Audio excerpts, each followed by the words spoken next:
Okay, show of your hands if since childhood you've been asked this question. What do you want to be when you grow up? How many of you have been asked that question? I still get asked that question. Have all of you? Okay. See, all of us till date. Now, for some of us, we actually know what we want to be. And that's amazing. That's fantastic. Now, Urvi wanted to be a chef when she was 3 years old, right? And then it changed and graduated over time. Now, for some of us, like myself, I actually didn't know what I wanted to be. And that's okay, because beautiful thing that I've realized, so I'm 25 years old, beautiful thing that I've realized over time is you don't have to be just one thing. And how awesome is that? And the second thing is, your interests will keep developing and they'll keep changing. So the good news is that what you know right now about yourself, you'll be way more confident in the future about what you want to be.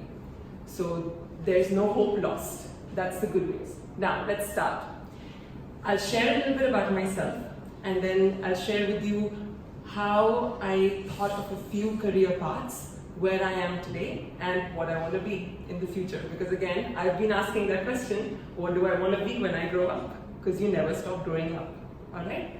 Now, I started school in India, and after that I went to Hong Kong, where I finished my education.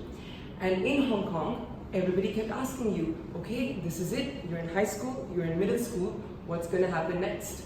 And I didn't know the answer to that. I pretended to know. I kept telling people, yeah, I know this. But eventually what helped was a question that one of my friends kept instilling in me. What do I enjoy about myself right now? All right? Now we have to keep thinking of that question. What do I enjoy in myself and about myself? And I was like, okay, let me think about this.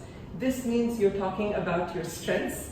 You're talking about things that you're not so good at and things that you want to try. All right? So then I started thinking about it for myself. Okay, I like dancing, sure that can help, but how will that help my career? I like kids, but how will that help my career? I enjoy talking to people, I love talking. And then what else did I realize? I like presenting was another thing that I found about myself. Then I was like, okay, but I'm not so good at science. Like I'm not so good at the technical things. But I like business. I like learning about brands. I like learning about the corporate world. So I was like, okay, I kind of know what I want. Career counselors helped there. Talking to your parents helps. Talking to your friends help, and the teachers. So what I realized was it's a mix of you reflecting on yourself as well as learning about yourself from the people that you hang out with. Which is why they say it's so important to hang out with people that encourage you, that motivate you, because they will actually help you find yourself. And that's something that you've heard all the speakers talk about today, where they tell you, oh, discover yourself, find yourself. So there are a few ways that you can do this. All right? Now, once you've identified what you like about yourself and what you want to improve and change on, then college happened for me. Again, I didn't know what I wanted to do. I just knew what I liked and what I wasn't so good at. Went to college, and that was Hong Kong University of Science and Technology in Hong Kong itself. And I knew I liked business. So then I started doing business studies, learning about marketing, learning about sales, presentations, etc. And I thoroughly enjoyed. But what I also realized is college people talk about it like it's the best time. And we know this, like there are some good times you're gonna have there. It's a lot of like interacting with people you've never met before, from different nationalities, from different schools of thought, and that's amazing, that's exciting. But this is also the time to challenge yourself. So then I was like, okay, I know this about myself, but how do I challenge yourself? And we are fortunate that our parents fund our education, our schooling education, right? They will also be there to support us in college and maybe even beyond. But there are a lot of people that I met in college who were supporting their own education, who were working, who were working all the time, saving up, not spending on, not splurging on things that I was splurging on. And I realized at that point, okay, I'm going to do part-time work to make sure that I can fund my day-to-day. My parents are funding my education, but I want to fund my day-to-day. So then, beautiful thing about college is your day is flexible. You can choose to have classes only on some days, and some days are free, right? That is allowed after the first year. So then you were like, okay, let me start doing part-time work. Now I already knew what I liked about myself, which was I enjoyed hanging out with kids. I knew I enjoyed talking to people. So my part-time work became teaching. So I started doing tutoring, I started teaching with a couple of schools that were around the university, and that's how I could spend I got money out of that. So that was good. I could spend on myself. I wasn't feeling guilty anymore about spending my parents' money on things that I wasn't having fun with. And it also helped a sense of accountability, which I really enjoyed. After that, I still didn't know what I wanted to do. I was still enjoying myself. I knew I liked business. I knew I enjoyed being around people. I knew this is what I want to do, but I didn't know exactly, like a teacher, a lawyer, accountant, I didn't have a definition. But the vision map that I had about myself kept on expanding, because one thing that you have to remind yourself is challenge yourself. And what do I enjoy doing right now? At every stage, every week, every day, take some time off and just think about it. Am I liking what I'm doing? And then came, after college was when I decided, I like teaching. I'm going to do a postgraduate degree in teaching. So I came to Singapore and I did a one-year course that was 2014 to 2015. But I'm not a Singaporean and I'm not a permanent resident. So what that did was I was not allowed to work in local schools here. So I was like, external environment, can't really control that. But there are a few other things that I enjoy doing. Let me try and see if there's a job I can match to that. And because I didn't really want to waste time. And again, once you've started earning money, you kind of tend to want to sustain yourself. So after that, I am now working for UPS. It's a logistics company, and I am in their business development and sales side. So what that means is I talk to customers every day. That's what I like doing. I do have to do presentations all the time. That's what I like doing.